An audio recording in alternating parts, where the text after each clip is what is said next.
Hello everyone, मैं मिथुन सिंह स्वागत करता हूं आप सभी का। आशा करता हूं आप सभी बहुत अच्छे होंगे। AWES यानी कि आर्मी पब्लिक स्कूल के एग्जामिनेशन के लिए जो कॉमन पेपर है आपका, चाहे आप पीआरटी के लिए जा रहे हो या फिर टीजीटी के लिए जा रहे हो या फिर पीजीटी के लिए जा रहे हो, हर एग्जामिनेशन में देखिए एनसीईआरटी के जो कॉमन पेपर है जो कि आपसे क्वेश्चन पूछा जाएगा पार्ट ए में, उसके लिए मैं आपके लिए कुछ क्वेश्चंस लेकर आया हूं। इसे हम लोग आज देखने की कोशिश करेंगे। तो चलिए एक एक करके हम लोग सभी क्वेश्चंस को देखेंगे। और मैं आपको बता दूं, एक क्वेश्चन सिर्फ एक क्वेश्चन नहीं होगा, इसमें एक्सप्लेनेशन में आपको 2 से 3 क्वेश्चन जो है एक्स्ट्रा जो है देखने को मिल जाएगा। तो चलिए वेरी फर्स्ट क्वेश्चन से इसकी शुरुआत करते हैं।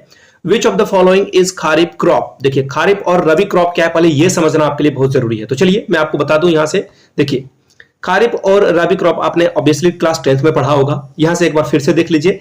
खारिफ क्रॉप जो है रेनी सीजन में होता है। क्यों? क्योंकि खारिफ क्रॉप जो भी उगता है उसके लिए जो है प्लेंटी ऑफ वाटर की जरूरत होती है, यानी कि बहुत सारा पानी जो है ह्यूज अमाउंट में जो है वाटर चाहिए होता है। वाइस वर्सा अगर मैं बात करूं रबी क्रॉप की, तो देखिए ये जो है विंटर सीजन में होता है। क्यों? क्योंकि इसको जो है बहुत कम पानी की जरूरत होती है। इसे जो है आप बिल्कुल डिफरेंशिएट कर सकते हो। आगे देखिए, ये जो है हॉट और वेट कंडीशन में होता है। देखिए हॉट यानी कि गर्म भी से चाहिए और पानी तो चाहिए ही चाहिए।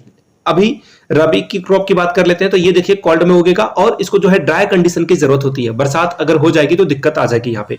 अब देखिए अक्टूबर नवंबर में इसे हार्वेस्ट कर लिया जाता है, यानी कि काट लिया जाता है। इस फसल को तैयार करके जो है पक जाता है ये, इसे आप काट कर हार्वेस्ट कर सकते हो। अब देखिए इसे जो है मार्च और अप्रैल के समय में जो है हार्वेस्ट किया जाता है। किसको? रबी क्रॉप को। अब देखिए इसका एग्जांपल क्या है? पैडी यानी कि धान, चावल जो आप बोलते हो, ब्लैक ग्रेम यानी कि चना, और कॉटन, ये जो है इसको बहुत सारा पानी की जरूरत होती है। अब देखिए रबी क्रॉप की बात करें तो गेहूं, इसमें कम पानी की जरूरत होती है। ग्रेम यानी कि बहुत सारे जो चना जो होता है, हरा चना, या फिर पी मटर वगैरह जो है, ये रबी क्रॉप का एग्जांपल है। कुछ और एग्जांपल मैं आपको दिखा देता हूं ताकि आप जो है आराम से समझ पाओगे। बार बार क्वेश्चन इसी एग्जांपल्स में पूछे जाते हैं। तो यहां से देख लीजिए, रबी क्रॉप जो है वो चना आपको देखने को मिलेगा, पीज यानी कि मटर देखने को मिलेगा, व्हीट यानी कि गेहूं, और बार्ले आपको जो है ये रबी क्रॉप है, यानी कि कम पानी में जो है ये फसल उग जाएंगे। अब मैं बात करूं खारिफ की, तो खारिफ में देखिए पैडी आपको देखने को मिलेगा, मेज यानी कि मकई देखने को मिलेगा, बाजरा आपको देखने को मिलेगा, और ज्वार भी आपको देखने को मिलेगा। ये सब क्या है? खारिफ, यानी कि बहुत पानी की जरूरत पड़ती है। देखिए बाजरा, ज्वार और ये जो एग्जाम्पल है ना, ये मिलेट के भी एग्जाम्पल है। मिलेट क्या होता है? इसमें ज्यादा हाई न्यूट्रिशन होते हैं जो आपके ग्रोथ के लिए बहुत जरूरी है। हम लोग जो है अल्टरनेट, देखिए इंडिया जो है पूरे वर्ल्ड का जो है कैपिटल है किसका? डायबिटीज कैपिटल है।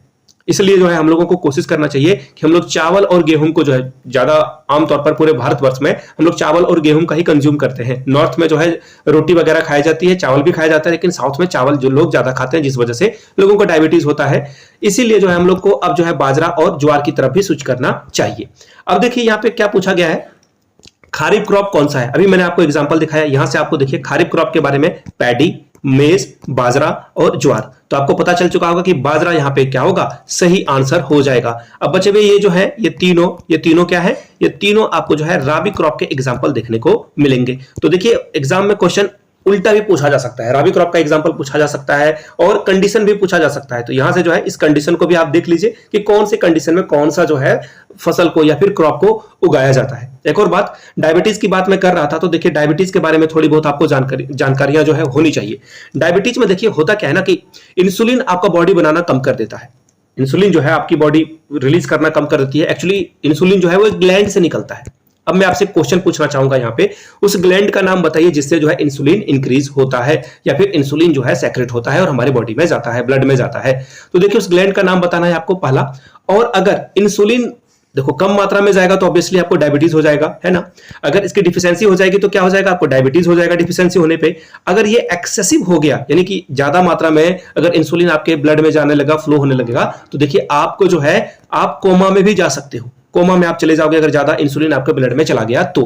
ठीक है, इस ग्लैंड का नाम आप लोग नीचे कमेंट करके बताओगे। चलिए अब आगे अगले सवाल की ओर हम लोग बढ़ेंगे। अगला सवाल है विरूपक्षा टेम्पल इन हम्पी। हम्पी आपको कहां देखने को मिलेगा? कर्नाटका में।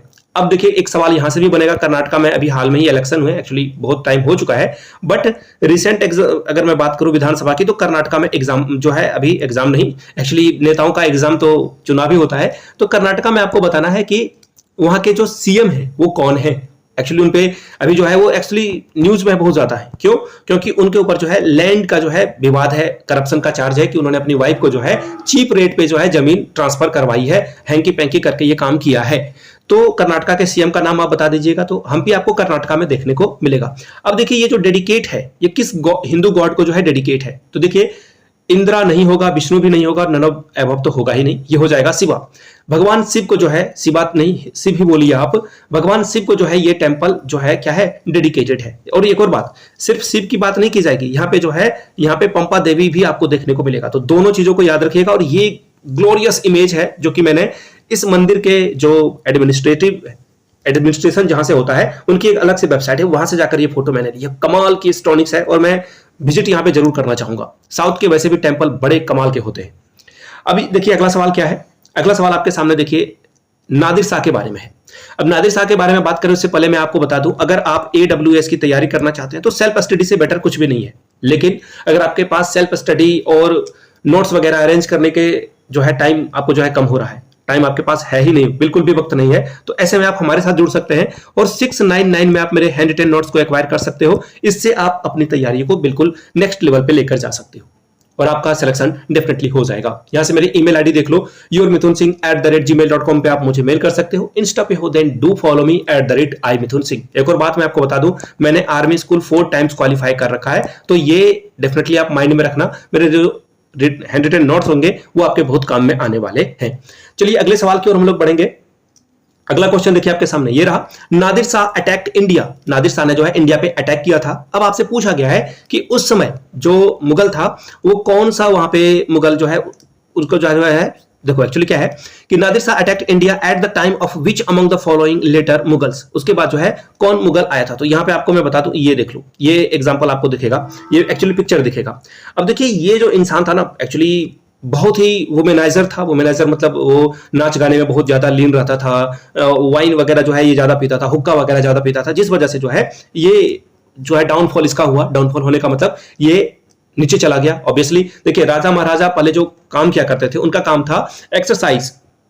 ये बहुत किया करते थे राजा महाराजा, तलवारबाजी का प्रैक्टिस वगैरह करना हो, धनुष वगैरह का जो है प्रैक्टिस वगैरह करना हो, तो प्रैक्टिस उस समय राजा बहुत किया करते थे क्योंकि हमेशा वो वॉर पे होते थे। एक्चुअली कभी भी कोई भी किसी पे वॉर डिक्लेयर कर देता था, तो ऐसे में जो भी किंग्स होते थे वो अपने आप को प्रिपेयर करते थे, पहली बात।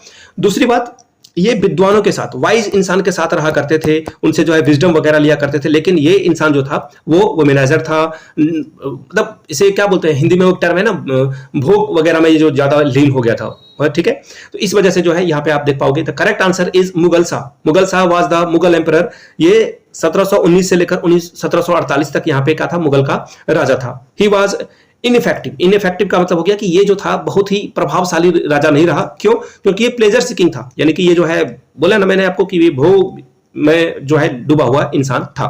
तो फिलहाल इसका जो राइट आंसर हो जाएगा दोस्तों वो क्या हो जाएगा, मोहम्मद शाह, यानी कि ऑप्शन डी आपका क्या होगा, करेक्ट आंसर हो जाएगा। चलिए अगले सवाल की ओर हम लोग बढ़ेंगे। नेक्स्ट क्वेश्चन इज आपके सामने यहाँ पे ये रहा, Which of the following dance form is associated with the state of Arunachal Pradesh. Arunachal Pradesh से कौन सा डांस फॉर्म जो है एसोसिएटेड है। तो मैं आपको बता दूं, देखिए जो गरबा है ऑब्वियसली आपको पता होगा कि ये गुजरात से एसोसिएटेड है, तो आप इसे आराम से एलिमिनेट कर दोगे। एक ऑप्शन आपका एलिमिनेट हो गया। अब मैं देखिए पनवरिया और जो दमन है इसके बारे में आप नीचे थोड़ा रिसर्च करोगे और आप नीचे कमेंट करके बताओगे। अब मैं आपको देखिए अब देखो ऑब्वियस ही बात है ना कि एक आंसर आपका क्या हो जाएगा, ऑप्शन नंबर सी, भुइया। अब देखिए भुइया के बारे में बात करते हैं, और इसे जो है ये अपने परिवारजनों या फिर जो क्लोज रिलेटिव होते हैं या फ्रेंड्स होते हैं उसके साथ ये सेलिब्रेट किया जाता है। हाँ, इसके अलावा जो अरुणाचल प्रदेश में और डांस फॉर्म है वो यहां से आप देख पाओगे। एक एक करके मैंने सभी को हाईलाइट करके रख दिया है, गूगल से ही मैंने ये इमेज ली है ताकि आपको अच्छे से समझ में आ जाए। पीकॉक डांस होता है, ये बहुत इंपॉर्टेंट है, इसे ध्यान में रखना है आपको। अब मैं आप ये डांस फॉर्म के बारे में आपको बता दूं। देखिए ये जो डांस फॉर्म है ना, ये मेल और फीमेल दोनों जहां पे परफॉर्म करते हैं। दूसरी बात, ये जो है फैमिली मेंबर के साथ या फिर बहुत ही क्लोज रिलेटिव के साथ जो है डांस परफॉर्मेंस किया जाता है, और इसका एक ही मोटिव है एंटरटेनमेंट। ये जो है कोई बहुत बड़ा गाला, गाला को क्या बोलेंगे हिंदी में, एक्चुअली जब फंक्शन होता है, पार्टी फंक्शन होता है, बर्थडे हो गया, तो उस समय ये डांस किया जाता है। ये जो है बॉन्डनेस भी दिखाता है फैमिली को। तो ये यहां से आप इसकी एक इमेज भी देख पाओगे, और इससे आपको पता चल गया इसका जो सही आंसर होगा, ऑब्वियस सी बात है, मैंने आपको पहले भी बता रखा था, ऑप्शन सी आपका क्या होगा, बिल्कुल करेक्ट आंसर हो जाएगा।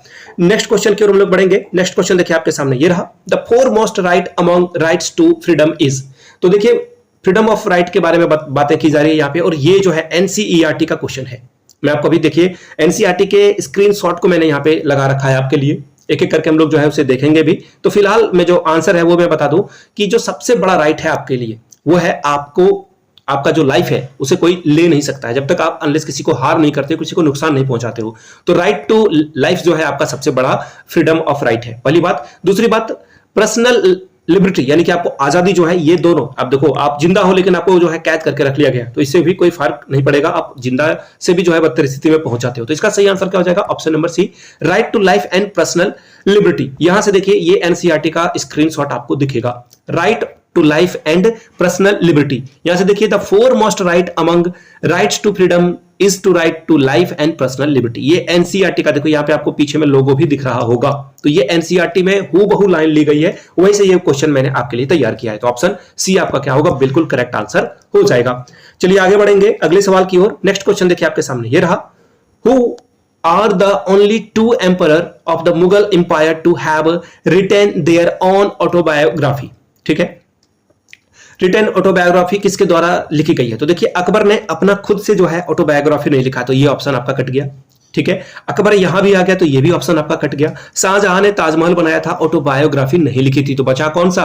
बाबर एंड जहांगीर। बाबर और जहांगीर ने अपने लिए जो है ऑटोबायोग्राफी लिखी है, यहां से आप देख पाओगे। और इसका जो नाम था, बाबर का जो है वो बाबरनामा है और जहांगीर का जो है जहांगीरनामा है। ठीक है, चलिए आगे बढ़ेंगे। अगला सवाल देखिए आपके सामने, ये रहा, for which of the following the term paper gold. देखिए बहुत इंटरेस्टिंग सवाल लगा। देखिए economics is not my subject, लेकिन इकोनॉमिक्स आप पढ़ोगे ना तो बड़ा कमाल का सब्जेक्ट है। वैसे भी कोई भी सब्जेक्ट हो वो डेफिनेटली अगर आप इंटरेस्ट के साथ, कीननेस के साथ पढ़ोगे तो आपको जो है बहुत कुछ जानने सीखने को मिलेगा। तो मैंने भी ये जो है, मैं इस क्वेश्चन के बारे में कुछ नहीं जानता था, जब मैंने कहीं पे यूट्यूब पे शायद किसी ने मुझे सेंड किया था, तो मैंने इसे देखा तो मैं बहुत मतलब दंग रह गया कि ये क्या कमाल की चीज है। तो मैं आपको भी बता देता हूं एक्चुअली ये क्या है। पेपर गोल्ड किसे रेफर किया जाता है या फिर किसे कहा जाता है? मुझे लग रहा था कि यूएस जो है हमेशा पैसे छाप देता है और उसकी यूएस के जो पैसे की वैल्यू है वो बहुत ज्यादा है, तो मुझे लग रहा था कि ये इसका आंसर सी होना चाहिए, लेकिन आपको मैं बताऊं सी इसका आंसर नहीं है। इसका जो करेक्ट आंसर है वो है, यहां से आप देख पाओगे, स्पेशल ड्राइंग राइट्स। डी इसका सही जवाब है। देखिए ये एक्चुअली आईएमएफ से जो है रिलेटेड है, इंटरनेशनल मॉनेटरी फंड। नीचे कमेंट करके आप लोग बताएंगे इंटरनेशनल मॉनेटरी फंड का जो हेडक्वार्टर है वो कहां पर है, नीचे कमेंट करके आप लोग बताओगे। और इसका स्टैब्लिश जो ईयर है वो कब है, ये भी आप नीचे कमेंट करके बताओगे। यहां से देख लीजिए, पेपर गोल्ड जो है एक्चुअली 5 अलग अलग देश की जो करेंसी है उसकी वेटेज यहाँ पे सबसे ज्यादा है। एक्चुअली यही 5 देश की करेंसी यहाँ पे कंसीडर की जाती है। वैसे भी मैं आपको बता दूं, ये जो, एक मिनट थोड़ा सा इसे मैं एक्सप्लेन कर देता हूं। जो स्पेशल ड्राइंग राइट है ये फिजिकल फॉर्म में है ही नहीं, इसे आप समझ लेना। ये फिजिकल फॉर्म में नहीं है, ना ही ये सोना है, और ये गोल्ड भी नहीं है, और ना ही ये करेंसी है किसी तरह की। ठीक है, ये करेंसी भी नहीं है, इसे भी आप कंसीडर कर लोगे। तो 2 बातें मैंने आपको बता दी, ये करेंसी भी नहीं है, ना ही ये गोल्ड है। ठीक है, अब देखिए कुछ और चीजों को जान लीजिए। यहाँ पे जो 5 इंपॉर्टेंट करेंसी है उसका वेटेज सबसे ज्यादा है, जिसमें कि अमेरिका ऑब्वियसली सबसे ज्यादा है, फिर यूरो आपको देखने को मिलेगा, फिर चाइना का दिनार आपको देखने को मिलेगा, जापान का येन देखने को मिलेगा, और यहाँ पे पॉइंट जो कि यूके का यानी कि यूनाइटेड किंगडम का आपको देखने को मिलेगा। अब देखिए ये वर्क कैसे करता है। सपोज कर लो कि कोई कंट्री ए है जिसको वैक्सीन चाहिए, सपोज कर लेते हैं कि वो कंट्री श्रीलंका है जिसको वैक्सीन की जरूरत है, तो वो क्या करेगा, वो आईएमएफ के जाएगा और एसडीआर जो है बोलेगा कि मुझे एसडीआर आप दे दो। ठीक है, आईएमएफ जाएगा, फिर वो एसडीआर देगा किसको, कंट्री ए को। अब कंट्री ए क्या करेगा, आगे मैं बता देता हूं। देखिए ये कंट्री जो है क्या करेगा, मान लेते हैं वैक्सीन जो है कंट्री बी के पास है या कंट्री सी के पास है, चलिए मान लेते हैं बी के पास ही है, तो वो एसडीआर जो उसको आईएमएफ से मिला है वो लेकर जाएगा कंट्री बी के पास, और उससे जो भी ये 5 करेंसी है, देखो मैंने अभी बताया था ना 5 करेंसी, जिसमें कि यूएस डॉलर था, इसके अलावा जो यूरोपियन कंट्री है उसका जो है आपको देखने को मिलेगा करेंसी, उसके अलावा जो है आपको चाइना का करेंसी देखने को मिलेगा, जापान का करेंसी देखने को मिलेगा, और यूके का करेंसी देखने को मिलेगा। तो ये 5 करेंसी में जो है इसको जो फॉरेन रिजर्व है वो दे दिया जाएगा। अगर सपोज कर लेते हैं कि कंट्री के पास कोई भी फॉरेन रिजर्व नहीं है, यानी कि कोई भी विदेशी पैसा नहीं है, तो वो कंट्री बी से जाकर वो पैसा ले लेगा और फिर जहां चाहे वो वहां से जाकर वैक्सीन खरीद सकता है। अगर कंट्री बी के पास है तो वहां से भी ले सकता है, सी डी किसी भी कंट्री के पास जाकर ये पैसा ले सकता है। अब आप बोलोगे कि चलो ये तो बहुत अच्छी बात है, तो हम लोग हर बार जाकर एसडीआर ले सकते हैं? नहीं, सबके पास जो है लिमिटेड है, आप एसडीआर ज्यादा नहीं ले सकते हो। इन चीजों को ध्यान में रखिएगा। यहां से देखिए, ये एग्जांपल भी आपको यहां पे दिख रहा होगा, 5 करेंसी आपको दिख रही होगी और सबसे ज्यादा जो चंक, जो मेजर शेयर है वो डॉलर का आपको दिख रहा होगा। ठीक है, उसके बाद यूरोपियन यूनियन का जो है डॉलर जो करेंसी है वो आपको सबसे ज्यादा देखने को मिलेगा। तो इन चीजों को, यूरो जो है वो आपको 30% देखने को मिलेगा, 31% जो है देखने को मिलेगा। तो इसे आप, आई होप कि आप समझ गए होंगे। ये क्वेश्चन अगर मजेदार लगा होगा तो इसी तरह के इंटरेस्टिंग क्वेश्चन और भी मैं ऐड करूं और खुद के नॉलेज को इनहांस करूं, इसके लिए आप एक बार नीचे कमेंट करके लिखिएगा पेपर गोल्ड, तो मैं समझ जाऊंगा कि ये क्वेश्चन आपको बहुत अच्छा लगा और पूरी तरह से आप इस क्वेश्चन को समझ गए हो। चलिए आगे बढ़ेंगे अगले सवाल की ओर। नेक्स्ट क्वेश्चन देखिए आपके सामने ये रहा। Which of the following sets of nations are member of the BIMSTEC initiative? देखिए BIMSTEC initiative है क्या, मैप दिखाता हूं आपको, आसान भाषा में ये समझ में आ जाएगा। सबसे पहले ये देखिए, इंडिया का मैप आपको दिख रहा होगा यहाँ पे।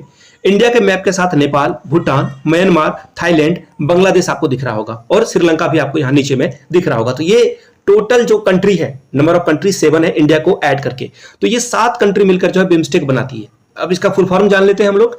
The bay of Bengal initiative for the multi sectoral technical and economic cooperation. अब देखिए इसमें किया क्या जाता है, यहाँ पे इस रीजन में कैसे बिजनेस बढ़े, एक कंट्री दूसरे कंट्री के साथ कितना ज्यादा बिजनेस कर सके, ट्रांसपोर्टेशन को लेकर एक दूसरे की कैसे हेल्प कर सके, यहाँ पे ऑब्जेक्टिव आपको जो है देखने को मिल जाएगा। और ये कंट्री देखो, सीधी सीधी बात है, आज के टाइम में अगर जियो पॉलिटिक्स की मैं बात करूं तो सबसे ज्यादा जो फायदा है वो किसको होता है, जो कंट्री एक दूसरे के साथ बिजनेस करती है। देखो यूक्रेन और रसिया बहुत बड़े वॉर में नहीं थे, लेकिन उन दोनों के बीच में वॉर हो गया। इंडिया और पाकिस्तान कितने बार लड़ाई लड़ चुके हैं, एक दूसरे को मिटा सकते थे लेकिन मिटा नहीं पाए। क्यों? क्योंकि इंडिया से पाकिस्तान को मेडिसिन परचेस करना होता है, अदरवाइज पाकिस्तान में बीमारियां फैल जाएगी, लोग मर जाएंगे। कैंसर का भी ट्रीटमेंट अगर उनको कराना होता है तो वो इंडिया आते हैं। वाइस वर्सा चाइना की बात कर लेते हैं, तो देखिए चाइना पे हम लोग डिपेंडेंट हैं। चाइना से हम लोग बहुत सारा जो इलेक्ट्रॉनिक इक्विपमेंट है वो हम लोग परचेस करते हैं। इसके अलावा बहुत सारे टॉयज वगैरह हैं, अभी दीपावली आएगा तो आप बहुत सारी जो लड़ियां वगैरह जो खरीदते हो, लाइट्स वगैरह खरीदते हो, वो आपको जापान से ही देखने को मिलता है।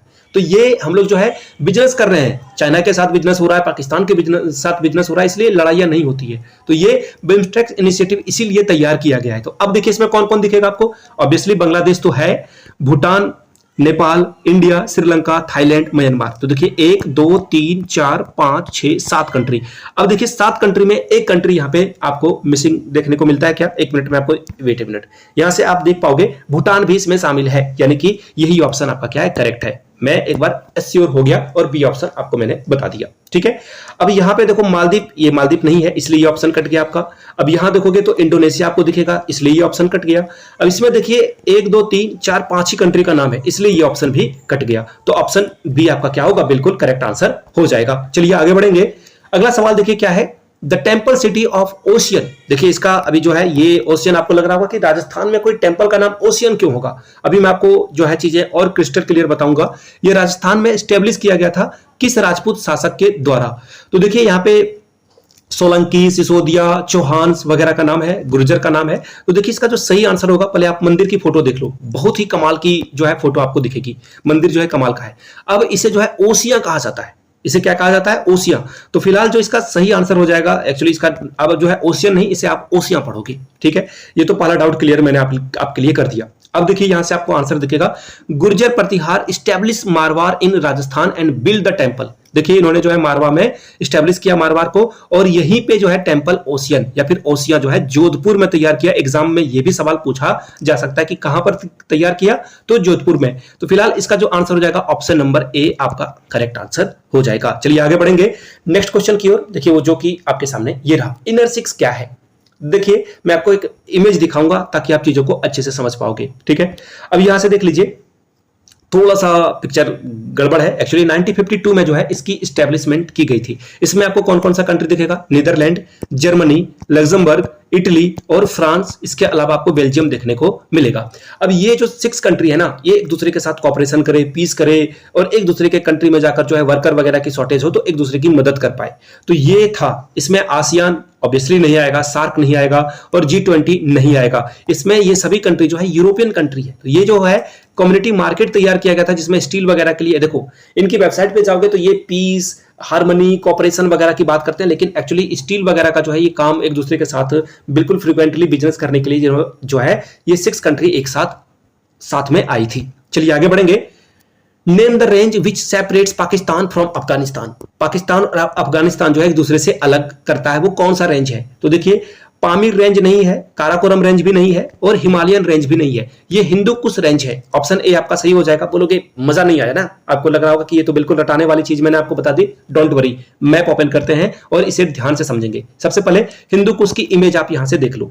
अब देखिए, इसका जो लेंथ है वो आप देखोगे तो 800 मीटर आपको ये लंबा दिखेगा। ठीक है, सेंट्रल से लेकर के साउथ एशिया तक ये फैला हुआ है। क्लियर है, ये आपको समझ में आ गया हो गया। अब देखिए आगे, देखिए ये रहा मैप, ये रहा हम लोगों का प्यारा भारत, यहां से आपको दिख रहा होगा। ठीक है, ये हम लोगों का जो है इंडिया का मैप है ये। ठीक है, अब यहां से आपको देखिए दिख रहा होगा, ये कौन सा लाइन आपको दिख रहा है? ये लाइन आपको दिख रहा होगा डूरंट लाइन। डूरंट लाइन के बारे में जान लीजिए। अफगानिस्तान और पाकिस्तान को ये क्या करता है? अलग करता है। ये ध्यान में रखना है आपको। ठीक है, ये ध्यान में रखेंगे आप। और इसका जो फिलहाल आंसर हो जाएगा वो हो जाएगा हिंदू कुश। ऑप्शन ए आपका सही जवाब हो जाएगा। चलिए अगले क्वेश्चन की ओर हम लोग बढ़ेंगे। नेक्स्ट क्वेश्चन देखिए आपके सामने ये रहा। Which international fund provides assistant to the children. Children को पैसे देने वाली संस्था कौन है? तो देखिए, ये जो है यूनेस्को होना चाहिए। Option A. मैं आपको थोड़ा सा डिटेल में समझाने की कोशिश करूंगा। सॉरी, ये जो है यूनिसेफ हो जाएगा। सी इसका सही जवाब होगा। यहां से डिटेल जो है आपको जानकारी में दे देता हूं। यहां से देखिए, UNICEF works in over 190 country. देखिए कितने कंट्री में ये काम करती है? 190 कंट्री में ये काम करती है। ठीक है, ये तो हुई पहली बात। इसके अलावा ये जो है चिल्ड्रन के जान को बचाने के लिए करते हैं काम। ठीक है, टेररिस्ट वगैरह से जो है ये जो है इन बच्चों को बचाते हैं। अब देखो, ह्यूमन ट्रैफिकिंग भी हो जाता है बच्चों का। हो सकता है कि इनको जो है कम उम्र में ही काम पे लगा दिया जाए। तो इन चीजों को लेकर जो है यहाँ पे यूनिसेफ इसका काम करती है, हर बच्चे के लिए ये काम करती है। तो ऑप्शन सी आपका राइट हो जाएगा। फंड का मतलब पैसे देती है जो गरीब कंट्री है। जैसे कि आप जो है अफ्रीकन कंट्री में चले जाओगे तो आप देखोगे कि वहां के बच्चे को जो है न्यूट्रिशन ठीक से नहीं मिल पाता है। बच्चे का शरीर आप देखोगे तो आपको लगेगा कि ये कंकाल का शरीर बना हुआ है। तो खैर वहां पे काम कर रही है और भी वर्क करने की यहाँ पे जरूरत है। अगला सवाल देखिए क्या है। The ISRO propulsion complex is where the organization test all the engines during the development. Engine का टेस्टिंग यहाँ पे किया जाता है और जो मेजर लॉन्च वगैरह होता है उससे पहले यहाँ पे टेस्ट किया जाता है इसे। ठीक है, अब पूछा गया कि ये जो है इसरो का जो प्रोपल्सन कॉम्प्लेक्स है ये कहां पे आपको देखने को मिलेगा? कर्नाटका में, बिल्कुल गलत बात। आंध्र प्रदेश में, बिल्कुल गलत बात। केरला में नहीं, ये आपको तमिलनाडु में देखने को मिलेगा। 2014 में जो है इसकी स्टैब्लिशमेंट हुई थी। मैं फोटो दिखाता हूं, आप हैरान रह जाओगे कि ये इंडिया में हो सकता है क्या। ये देखिए, मैंने इसरो के वेबसाइट से जाकर जो है इसको स्क्रीनशॉट किया है। कहां देखने को मिलेगा आपको? देखिए महेंद्रगिरी, जो कि कहां पे है? तमिलनाडु में आपको देखने को मिल जाएगा। ये इसका एड्रेस है। आगे देख लीजिए, कमाल की फोटो है, कमाल की। विकिपीडिया से मैंने ये फोटो निकाली है, आपको देखिए गजब, पहाड़ों में ये फैला हुआ है, बहुत ही बेहतरीन। तो फिलहाल इसका जो राइट आंसर हो जाएगा दोस्तों वो क्या हो जाएगा? Option number B is the correct answer. अगले सवाल की ओर हम लोग बढ़ेंगे। अगला सवाल देखिए क्या है। माजुली आइलैंड। अब आपसे सवाल पूछा गया है कि ये जो सबसे बड़ा रिवर आइलैंड है, अच्छी बात है, पूरे वर्ल्ड में जो सबसे बड़ा रिवर आइलैंड कौन सा है? माजुली। पूछा गया कि ये लैंड, ये जो लोकेटेड है किस रिवर पे लोकेटेड है? तो सबसे पहले याद रखिएगा ये आपको कहां देखने को मिलेगा? आसाम में। और आसाम के लिए जो क्रस है वो कौन सा है? आई मीन जो श्राप है वो कौन सा है? ब्रह्मपुत्र रिवर। और याद रखिए हिंदी वाले स्टूडेंट, ब्रह्मपुत्र ही एक ऐसा रिवर है, शायद एक और हो सकती है, मुझे थोड़ा सा डाउट है, जो कि पुल्लिंग होता है। बाकी जितनी भी नदियां होती है वो स्त्रीलिंग होती है, फेमिनाइन होती है। ठीक है, गंगा नदी या गंगा बहती है, गंगा बहता नहीं है, गंगा बहती है। उसी तरह से अगर मैं बात करूं तो ब्रह्मपुत्र बहता है, ये ब्रह्मा का पुत्र है, इसलिए ये थोड़ा सा एक्सेप्शन है। हिंदी में ये सवाल पूछा जा सकता है। अब यहां से देख लीजिए क्या कमाल की तस्वीर है। और मैं बोलूं ना कि आप लोग मालदीव वगैरह जाने के लिए परेशान हो तो देखो ये क्या तस्वीरें आपको दिखेगी, क्या बेहतरीन यहाँ पे है। ऑब्वियसली एक बार ना एक बार आपको जरूर जाना चाहिए। तो ये माजुली आइलैंड आपको कहां देखने को मिलेगा? ये ब्रह्मपुत्र रिवर पे देखने को मिलेगा, आसाम में। कहां पे? आसाम में। अब मैंने विकिपीडिया पेज भी जो है यहाँ पे आपके लिए ओपन कर रखा था और विकिपीडिया से मैंने इंफॉर्मेशन गैदर की। कहां से आपको दिखेगा ये ब्रह्मपुत्र रिवर? कहां पे है? आसाम, इंडिया में ये आपको लोकेटेड देखने को मिल जाएगा। ठीक है, अब आगे कुछ और क्वेश्चंस को हम लोग अगले दिन करेंगे। वीडियो की लेंथ में चाहता हूं शॉर्ट रहे, आप आसान, आई मीन 15-20 मिनट आराम से दो। और 15 क्वेश्चन मैंने आप लोगों के लिए कराया, तो यहाँ पे आप 50 जो है क्वेश्चन को समझ गए होंगे। तो फिलहाल आगे बढ़ेंगे और अगले सवाल को हम लोग देखेंगे अगले वीडियो में। तब तक के लिए आप सभी का बहुत बहुत शुक्रिया। फिर से बता दूं, जिनको भी मेरे हैंड रिटन नोट्स चाहिए होगा तो वो 699 में ये हैंड रिटन नोट्स एक्वायर कर सकते हैं। यहां से मेरी ईमेल आईडी देख लो, yourmithunsingh@gmail.com पे आप मुझे मेल कर सकते हो। इंस्टा पे हो then do follow me @imithunsingh। यहां से आप मुझसे नोट्स के लिए कॉन्टैक्ट कर सकते हो। मिलते हैं अगले वीडियो में, तब तक के लिए आप सभी का बहुत बहुत शुक्रिया। Have a good day.